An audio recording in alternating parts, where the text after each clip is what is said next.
Hello, students. Today we are going to learn about the parts of a trapezoid. Specifically, we will learn how to identify the bases and the legs of this shape. First, let's remember what a trapezoid is. It is a four-sided shape, also known as a quadrilateral.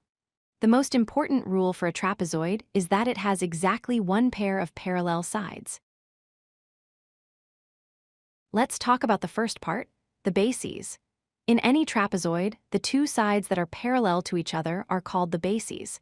These lines run in the same direction and never cross. Usually, the two bases have different lengths. You will often see a shorter base at the top and a longer base at the bottom, but remember, one is just shorter than the other. Now let's look at the other two sides. These are the sides that are not parallel. We call these the legs. If you were to extend these lines forever, they would eventually cross each other. Here you can see all the parts together. The green lines are the bases because they are parallel. The red lines are the legs because they are slanted and not parallel. Identifying them is easy once you find the parallel pair. Sometimes you will see a special type called an isosceles trapezoid.